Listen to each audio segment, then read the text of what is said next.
On this episode, I sit down with my good friend Jason Roland, who's a realtor and the team lead of the Roland Group in Chicago. With over a decade of experience, he breaks down what he would specifically do if he were to start in this business with nothing. As well, he talks about the number one mistake agents make when reaching out to their clients. Now, before we get started, go ahead and do yourself a favor and hit that subscribe button now. And without further ado, I'm your host, Shawn Kunkler. What is happening, man? Thanks for coming today. Shawn, thanks for having me, man. Happy to be here. Of course. I love, in our exchange, I shot you an email. It was like, hey, do you want to do this? Blah, blah, blah. And you're like, 100%, I'll back you with whatever you're doing. And I was like, right on. I love that attitude. Oh yeah, man. I love this stuff. It's good. It's good to talk to you. Our group's good. It's just always good to have a chat. I would leave with value. You and I are part of a mastermind group. So we'll just put that on the table so everybody gets more context of us.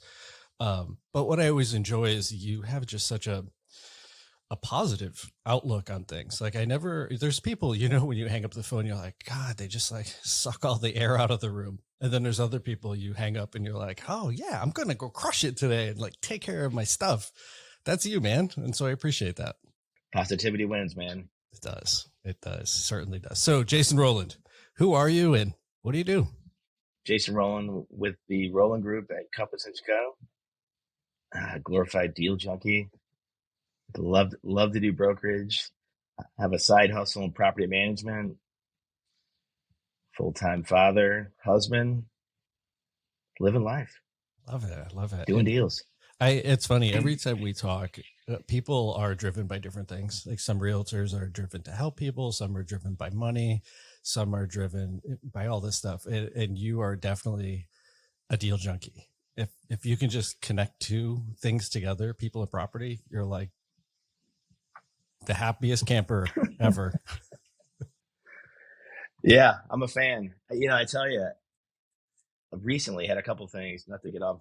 I know you probably have a structure to this, but nope, no structure, man. All right. Well, I had a couple of things I thought were interesting. I found out I lost 2 deals last year. Just by coming through, addresses, seeing things, change, just lost touch, a little bit awkward. And I was like, oh, lost these 2 deals. Monday, I come in the office, I have an email from a client who I did not do the for 2 years ago. Sends me an email he's selling. We gotta have a conversation this week.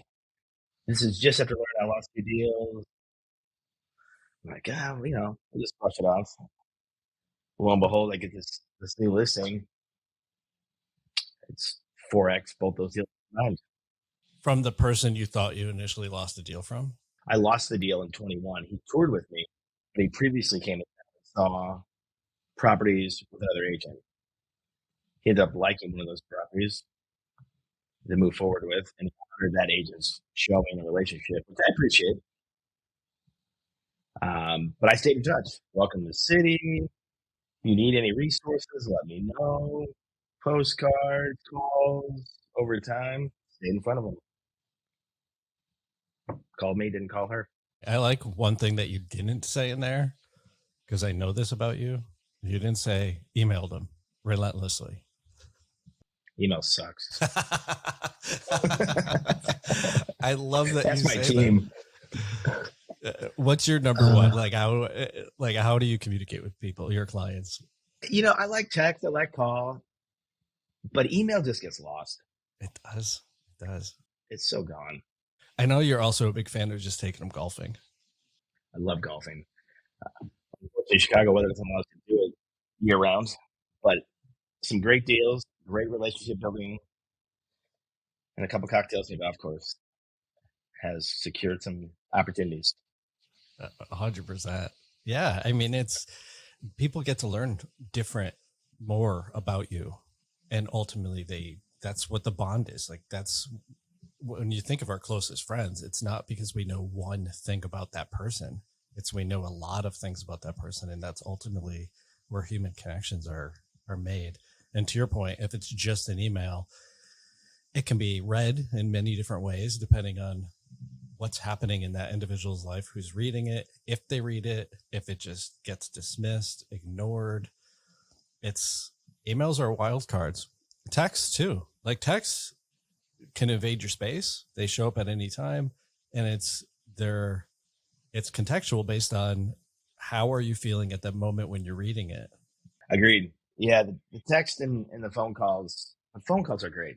It's interesting. I have an older broker on my team that's older than me, and a younger broker, late 20s. Won't pick the phone up.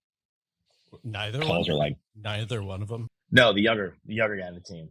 Yeah, it's just a generation, I guess. But the phone calls, I'm thinking, hey, pick this thing up. They use it. I think there's definitely a shift. So I have 2 teenage boys. They'll text. They just text. Yeah. Like I don't ever talk to them on the phone. I text them all the time. Then my niece, who's on the East Coast in her early 20s, she'll FaceTime me. Like it's really strange. She won't call me. She'll just FaceTime me. Their modalities from us Gen Xers, their vehicles are very different than ours. Yeah. Maybe I'll incorporate FaceTiming. Just pick up a phone and start FaceTiming clients. I don't know, man. If somebody like just randomly FaceTimes me, like if I'm trying to think who would be a parent. Like if my massage therapist were to FaceTime me, I'd be like, I don't know. That's just weird. You gotta pick and choose your clients. Yeah, that's totally true. So let's go back to these deals that you lost. It sucks, but were the agents who showed them also the listing agent, or did they just like do one of the bottom? One-off. Really? So how'd they find that person? Was it one of those requested appointment platforms? I don't know what happened, to be honest, because we lost touch. I was sending things and wasn't getting the response. So I thought I'd check the address. That's what I always do because my brain tells me that something's weird here. At least you recovered it. That's like, it sucks when you lose it and it's gone forever, but if you're able to recover it, that says more. Yeah, I mean, we've been in the business long enough to know that you're going to lose a couple deals a year that you think you should have had, and you're going to get deals that you didn't even know they were going to come. 100%. And just similar to what happened to you happens the other way. Is somebody will randomly call you and be like, hey, can we look at this property? And they're not telling you that there's another agent who's been following them around for a year, 2 years, 3 years. You go and show the property, you write the offer, you get them accepted. And then this other agent now has the news of, oh, we're under contract. It was this person that showed me and I feel obligated to them now. And so you're right. Like it's a numbers game, not to sound so casual about it, but it's a numbers game. And sometimes you win and sometimes you don't. And that's just the nature of this beast. It is what it is. That's what keeps us rising every day, though. Yeah. I mean, and that's where the adrenaline comes in. That's like, when the phone rings and you're like, oh, this is the client I've been waiting for. I mean, we've all done it. We've been on the phone with each other and you're like, oh shit, they're finally calling me. I got to go. I got to go. Yeah. I got that call about that deal. Hung up, called the team immediately. Guess what? Just super excited. And I think that's the hard part is, also staying excited when you don't get it and realizing that in some weird way, it's not meant to be, but keep working, keep doing the right activities. Like don't stop doing this other stuff. It's focus on the work and not the results. Whereas a lot of people focus just on the results. And then when they don't get the results, they start changing all the work. And you're like, it's like, no. For lack of a better analogy, if you're trying to golf a perfect game and you're just focusing on the score, but you're not focusing on the individual stroke and picking the right clubs and all of the nuances for each of those strokes, like it's probably not going to happen, or you're going to put so much pressure on the final number that you're going to stress yourself out. Yeah, agreed. I mean, you got to this level doing a certain thing of activities.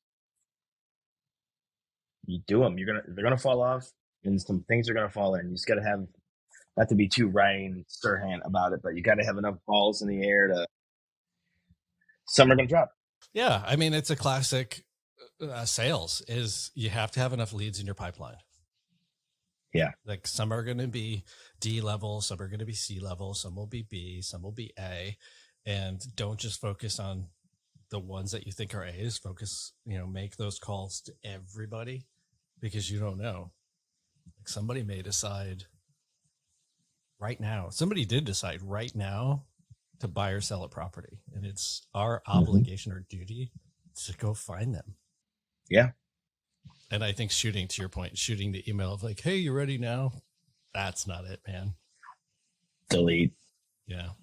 There's just no value to the person receiving it. There's no connection to them. So with your team, you have just 2 agents. Are they specialists within your team? Do they focus on buyers, sellers, leasing? They're kind of a master of all trades. Brian focuses mainly on rentals. He does a couple of sales a year. Yoso's mostly sales. We'll overlap with some stuff because we do have projects. We do lease stuff. Is Chicago, pardon my ignorance, but is it structured similar to New York where people generally will use a leasing agent to help either find them a property or to lease out the property? Yeah, most of the time.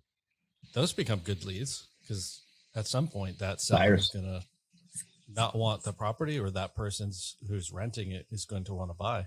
Yeah, it's funny not to get this is a long story a little bit, but that's how I started my business back in the day in 09 was I just would call for rent by owner signs, literally stand in front of the building and would read it back to the owner that picked the phone up, whether they're in their own home right there or in the burbs.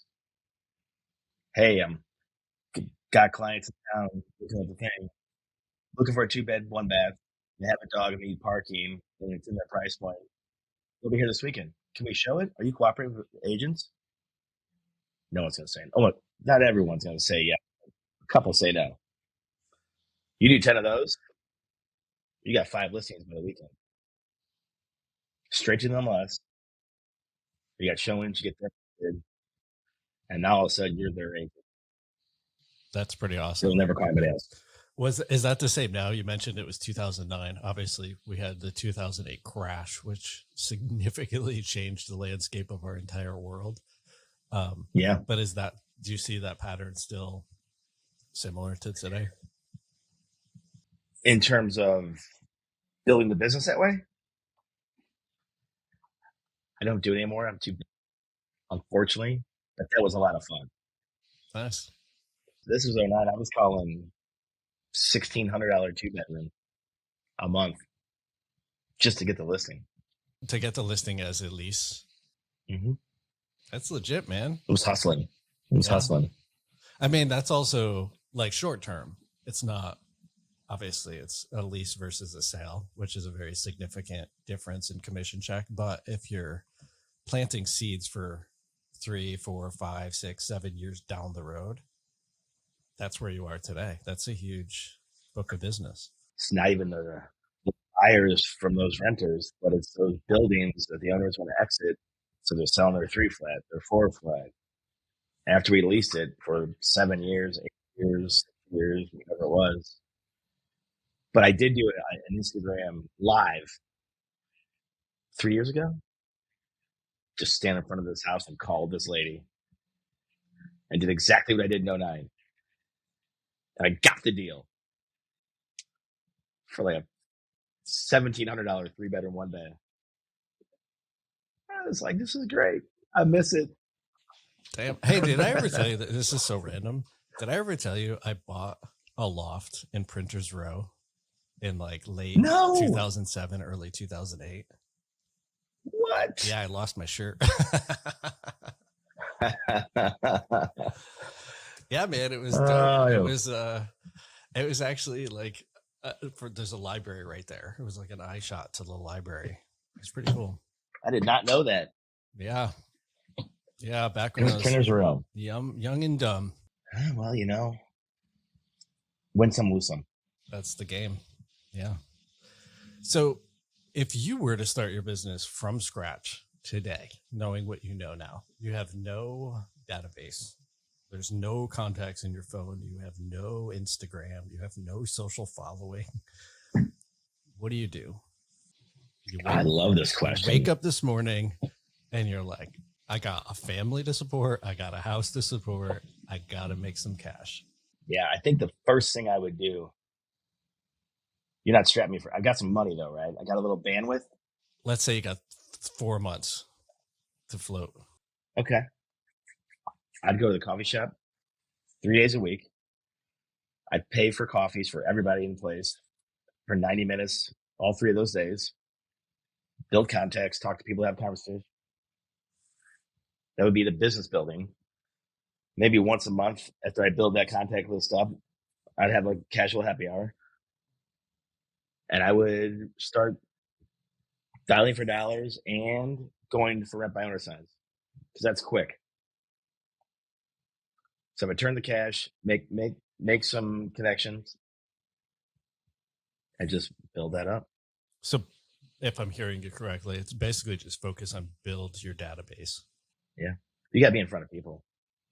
If I don't know anybody, I got to know people. Best place to go is coffee shop. I think it was Grant Cardone, if I'm not mistaken. He said, if you don't know me, you won't do business with me. Yeah. Okay, so let's say we'll unpack the coffee shop a little bit. So you show up for 90 minutes. What's your pitch? Like, what do you say to that coffee shop owner? First of all, like, what's your angle in at that point? I think I just talk to him or her and say, listen, I just started my Instagram today because Shawn told me to. I did.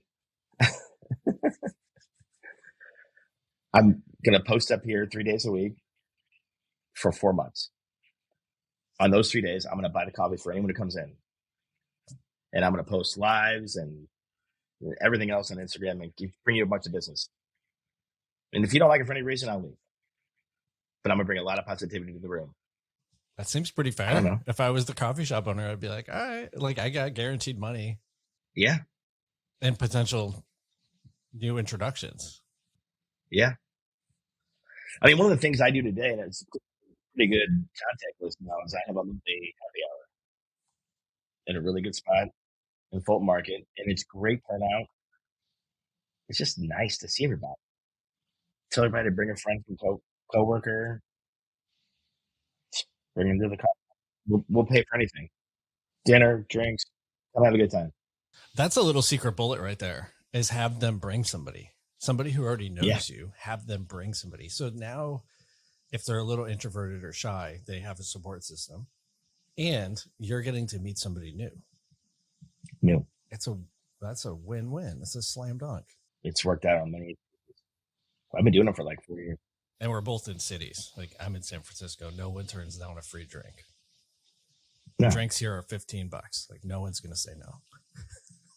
The trick is too, for Chicago at least, I have it on the buffer between the city and the north side, but closer to the city.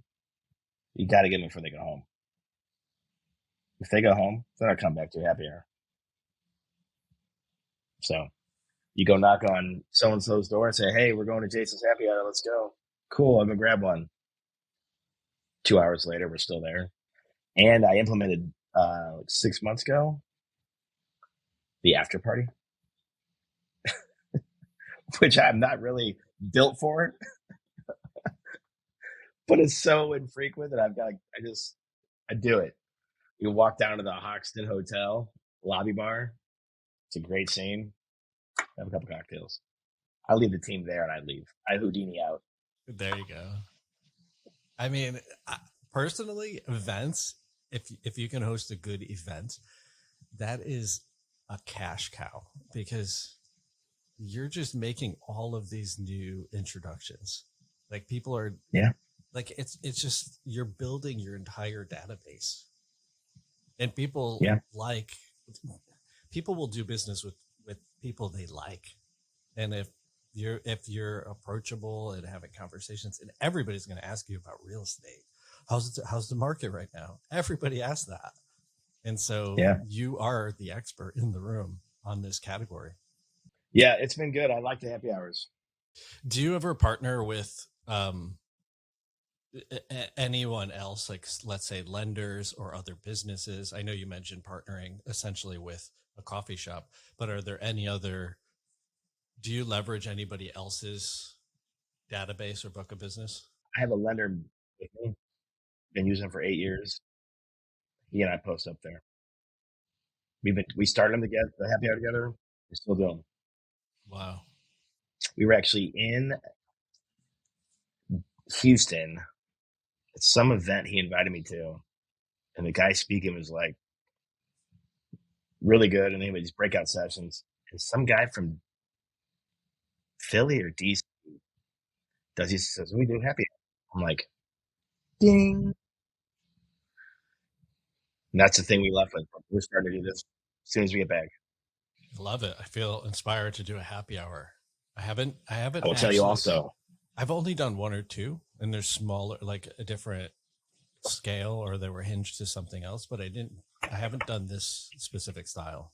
So when I first started, I'm like, I'm paying the bill, I guess we'll get like 15 people here. I invited like 18 people. Dumb. 5 showed up. Power is in the invite. Invite 100 people. 40 will show up. But the other 60 still thought about you. 20 of them will send you a text, can't make it.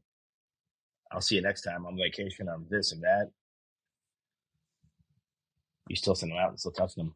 And with regards to inviting people, if you shoot an email that's generic, you're going to get virtually no turnout. If you call them and say, "Hey, I want to personally invite you to this thing on this day. Would love for you to come. Oh, and feel free to bring anybody you'd like with you." I think that lands totally different. Yeah. So I did make calls before, and now I just calendar invited. So I mass calendar invite everybody. No one can see the list but me. What are your ratios? If you, let's say, invite 90 people today, how many would you expect to show up? 35, 40. Okay. So about half-ish, half to a third. Yeah. Okay. I mean, the reason I float that is so somebody listening, if they're expecting to invite 100 and have 99 show up, that's not the math. That's not the reality. But you know what? If you invite 95 people showed up, you would have a lot of business the next day. It'd be an okay time. Yeah, you're not going to be complaining. Like, and in this business, what you do today shows up in 90 days. And so right, 3 months from now, your business will have taken on a completely different shape. This was pre-COVID. We did an event. I had a client who now actually, I wound up doing 4 transactions with this one individual. He was the drummer for a band. I don't remember how it all evolved, but we wound up booking the band, and they had access to the venue and the food and the whole 9 yards. So I just paid a flat fee and was able to invite a bunch of people. And then we had a photographer come and shoot the whole thing. And then a lender came and they were supportive and brought some people. And I wound up selling a house to the lead singer, to the photographer, I can't remember offhand. I think it's like 5 or 6 outbound referrals from that event. So referrals are gold. Like you just send them out, you do 0 work, and then a check magically appears. And then off of that, I've had multiple sales each year thereafter. Just from one event, like one really good event. And then COVID hit, and then we all obviously had to significantly pivot and try all these crazy Zoom related events. But now that we're obviously trended out of that, we can start having these again. We were talking about doing a pop-up art show. Oh, cool. Kind of change it up a little bit. So it's not just meeting at a bar, but kind of similar to you and being in a city is we always try to support the local businesses, and especially the ones that have been struggling so hard through all this crazy stuff that we have never seen ever in our lifetimes. And so bringing that element to it. Yeah, that's really cool. I mean, you just got to be out there doing those things. Like you just said, how much business came from that one event? It's crazy. It's crazy.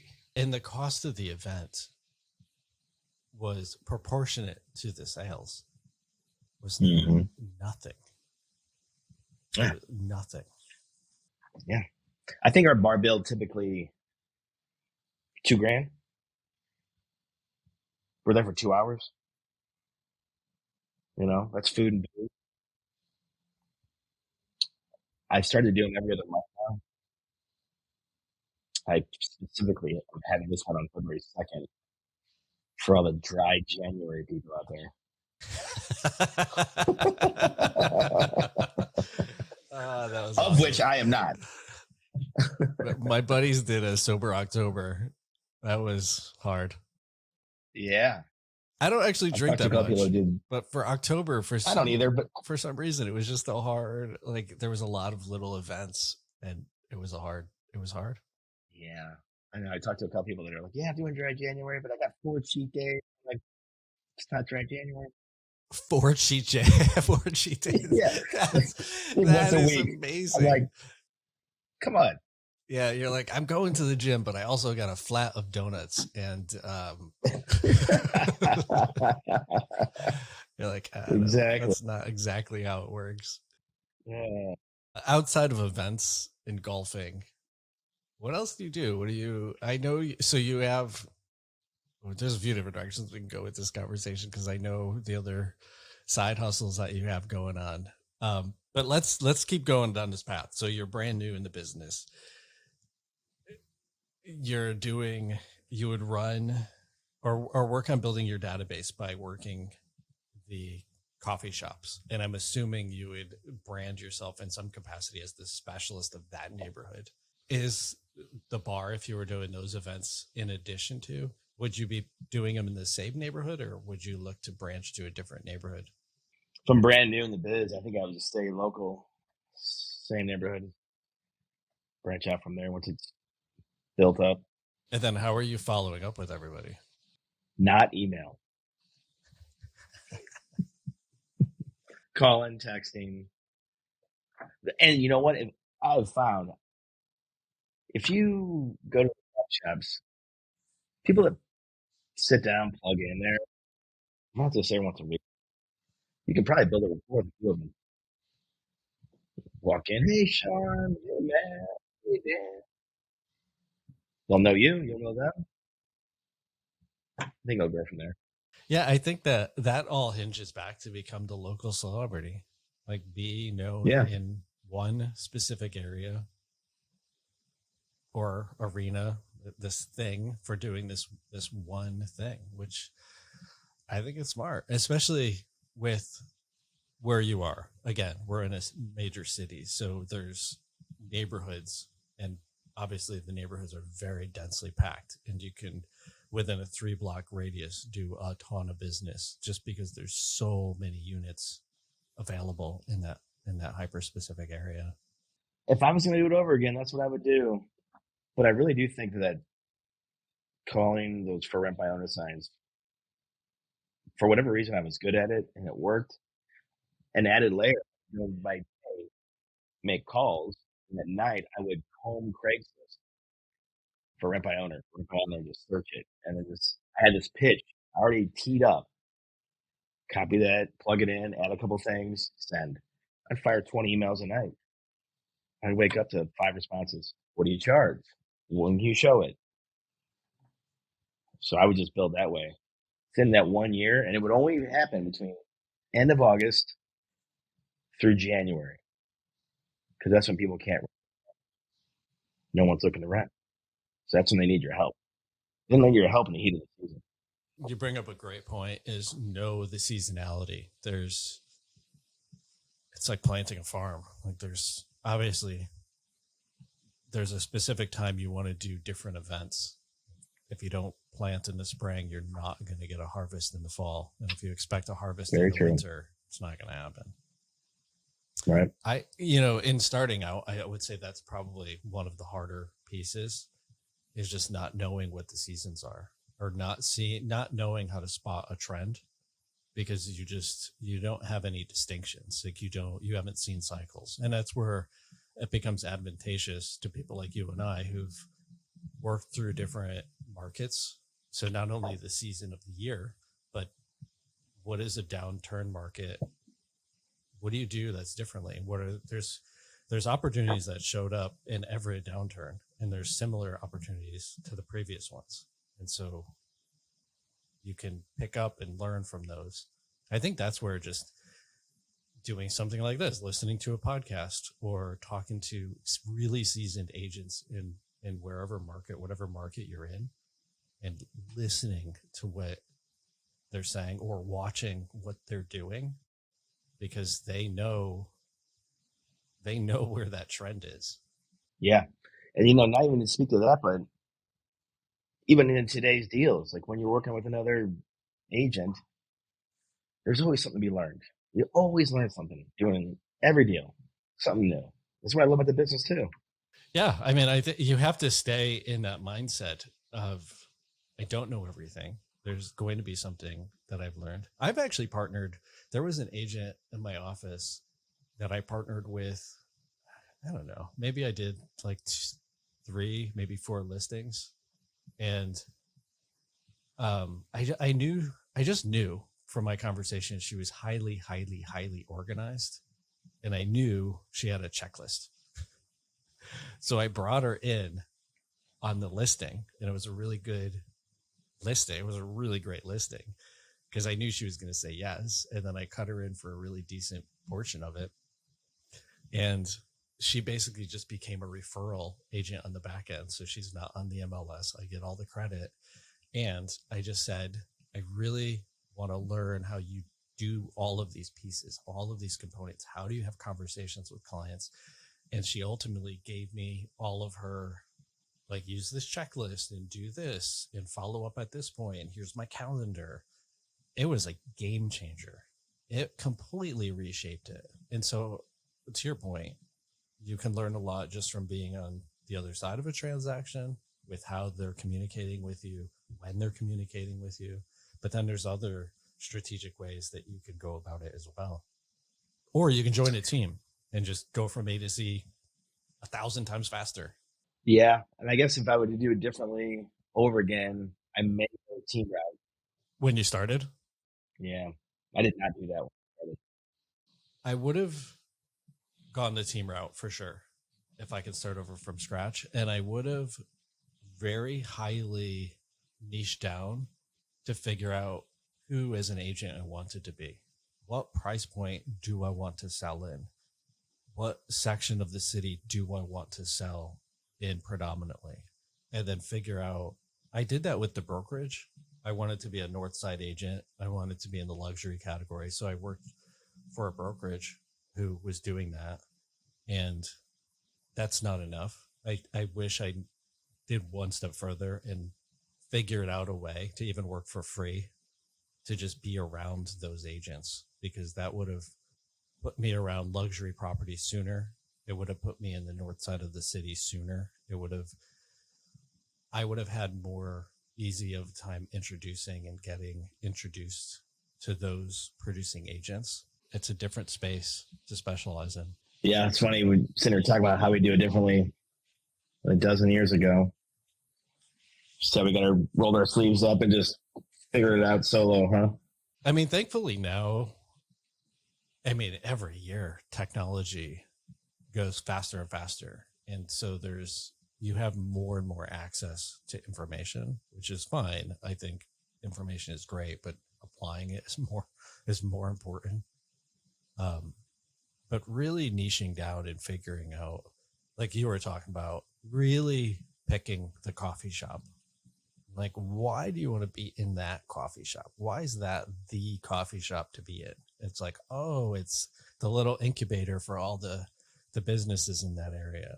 And like figuring out those little nuances. Yeah, maybe you can add a layer to that and just get a fishbowl and get business cards and have a week for food and coffee delivered to that office, once a week at that coffee shop for a winter. Get contacts. You can deliver the coffee and the food, shake hands, get back to the coffee shop. It's build your database. Like if you're not adding Yeah. to it, it doesn't matter at the end of the day how you add to it. You just have to add to it. Like just add.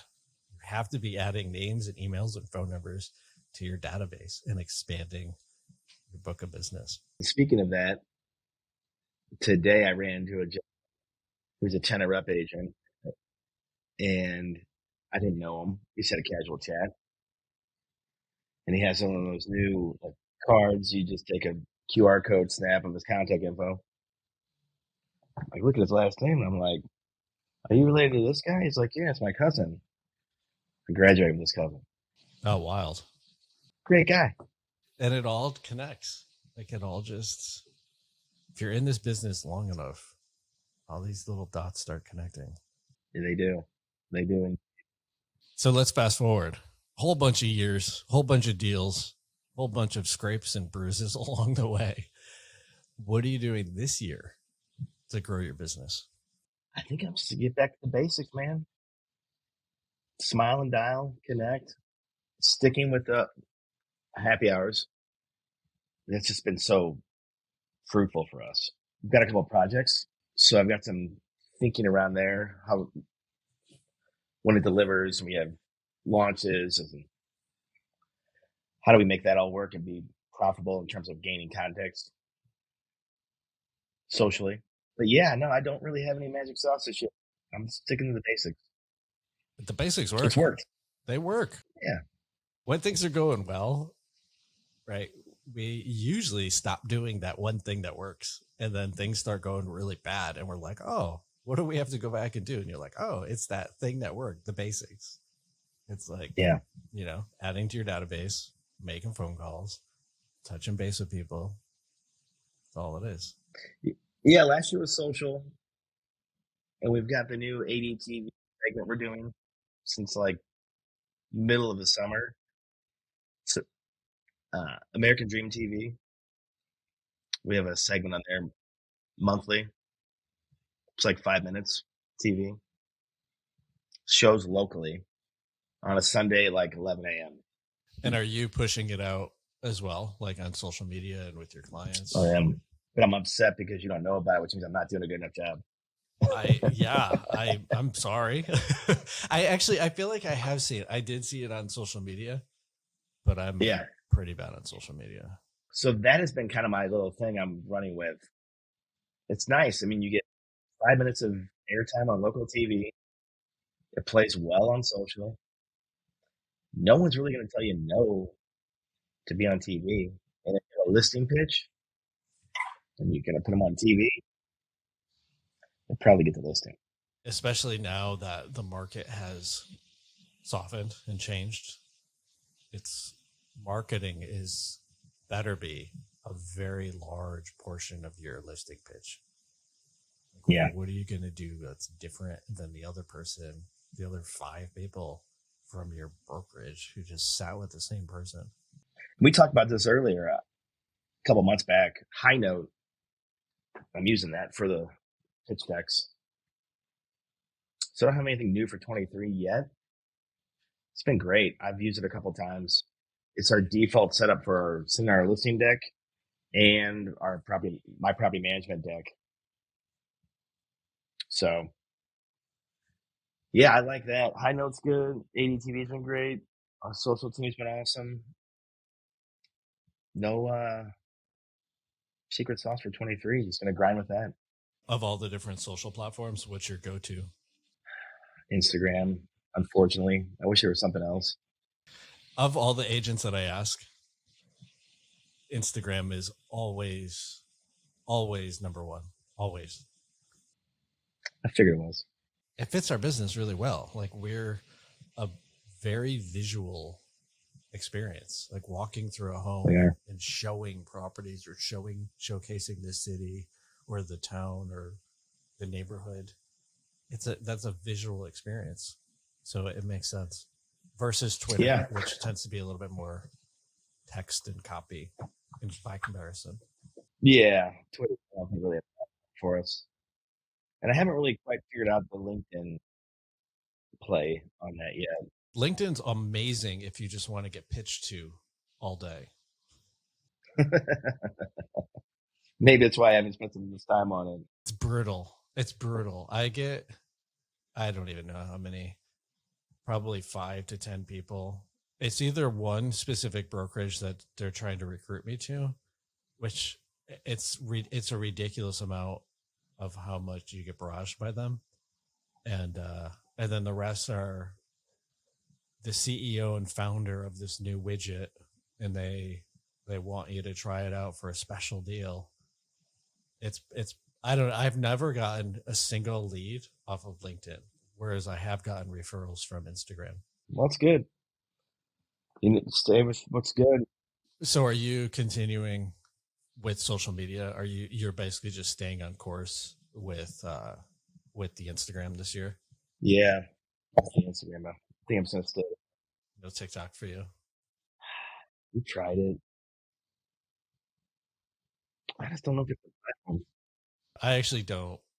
I don't hang out there. I don't. It's not my jam. I don't think it makes sense from a business building standpoint. I'm gonna blow 20 minutes looking at crazy stuff. You can do that there.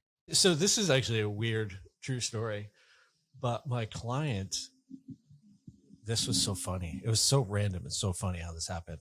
So the photographer that I mentioned who shot the event pinged me, and she was like, "Hey, I found on TikTok this designer's house. I love it." She's like, "I want to buy it." And then the woman, like this little reel, the woman's like, "Here's my house. I'm considering selling it. Do I sell it designed or do I paint it all white and put it on the market that way?" And so I wound up doing some research. Kat, my back end person, wound up doing some research, found the email address of this person who is selling the property. I pinged her and was like, "Hey, I have a client who's interested." She's like, "Here's my agent." So I messaged the agent, and the agent's talking about the properties like, "Hey, we have this rule of clear compliance where we can't talk about properties until all the agents know about it. So you can't talk about it until it's on either Coming Soon or the MLS." And so he's telling me about the property, but it's not technically on the market, so he can't give me the address. And he's describing the neighborhood, and he's like, "Oh, it's across from, this cafe, and there's parking across the street." And I was like, "Oh, what neighborhood is it in?" And then he tells me, and I was like, "That's so random. It's actually the same neighborhood as this photographer." And I was like, "Wait a second. If this is across the street and this is here," and I'm like, "Is it this street?" And I basically named the intersection. He's like, "Yeah, that's it." And he's like, "Don't tell anybody. Obviously, I don't want to get a fine." And so I went back to my client and I was like, "All right, so get this. This is hysterical. The property is literally 2 doors from you." Unbelievable. So bizarre. I'm working with my client now to figure out, she's trying to figure out, like, would it make sense for her to actually make a move on this? So like TikTok, I don't know, like lightning strikes. I mean, all the social media. And I think that's it. Yeah, lightning strikes. But I think to your point earlier, even with the cafe and getting names, it's like pick one thing and just go all in on that thing and try not to, like, I in my observation of agents or any business for that matter, it's like they have like every neighborhood, they like list all the neighborhoods and they have specialists after it. And then they're also a specialist for buyers. They're a specialist for luxury. They're a specialist for sellers. And it's like, that's not true. Like, specialize in a thing and just go all in on that thing. So if TikTok is your thing, go all in, but try not to. I think where the mistake is when people try to be number one in and on Twitter, number one in LinkedIn, Instagram, and they're doing too much, and they're ultimately just wasting a lot of time because they're not. I think you just gotta focus. Really, focus is there's power to it. 100. I'm gonna give you someone to follow on LinkedIn, who I think does, if not the best job on LinkedIn. It's pretty amazing. Shawn Riley. Okay. How's this Shawn spell his name? SEN. He's one of the 3 founders of Dude Wipes. Oh yeah. They're from Chicago. That is hilarious.